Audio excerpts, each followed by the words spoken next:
In 1948, the Nakba tore Palestine apart. Hundreds of thousands fled their homes, their lives shattered by war and loss. Jordan opened its doors, taking in waves of refugees who carried only memories of olive groves and stone houses.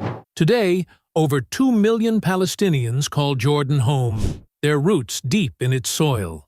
But now, a new shadow looms over Gaza, and Jordan's foreign minister, Ayman Safadi, is drawing a line in the sand. His voice thundered in Turkey recently, declaring that displacing Palestinians is not in Jordan's interest. This is no mere statement. It's a defiant stand against a plan he fears could repeat history's darkest chapter. Gaza is bleeding. Since October 2023, over 47,000 lives have been lost, homes reduced to rubble, families torn apart. The world watches as Israel's military presses deeper, with Prime Minister Benjamin Netanyahu vowing no mercy. Safadi sees a chilling pattern, a push to empty Gaza, to force its people across borders. He's not alone in his fears. Jordan's leaders have long warned that moving Palestinians out is a red line, a spark that could ignite war. Safadi's words carry the weight of 1948, when Jordan became a sanctuary, but also a nation forever changed. This isn't just about Israel. Safadi's gaze turns to America, where past policies still cast a long shadow. In 2020, a so-called peace deal emerged, one that promised prosperity but ignored Palestinian rights. Jordan rejected it, with Safadi calling it a betrayal of justice.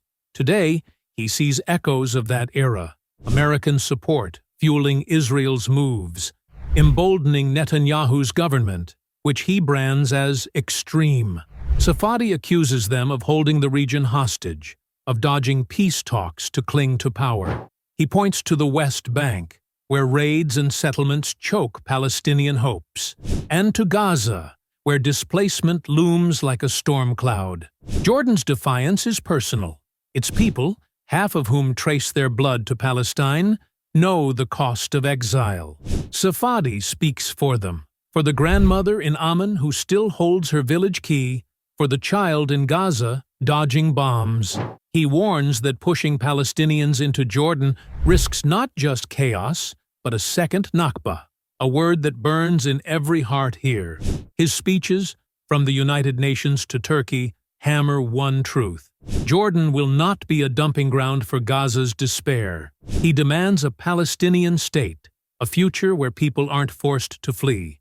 But this fight isn't easy. Jordan walks a tightrope, bound by a peace treaty with Israel, yet tied to Palestine by history and blood.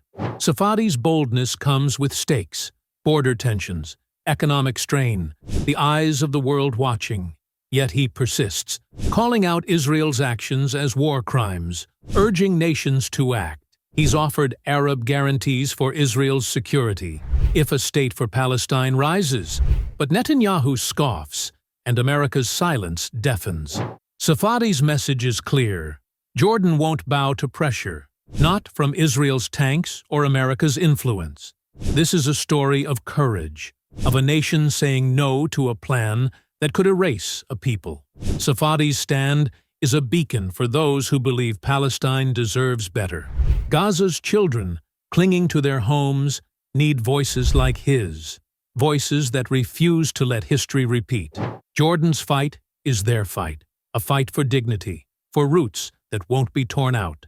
Share this story. Let the world know there will be no Nakba 2.0, not on Jordan's watch. What do you think? Can Safadi's defiance turn the tide? Join the conversation, and let's keep this truth alive.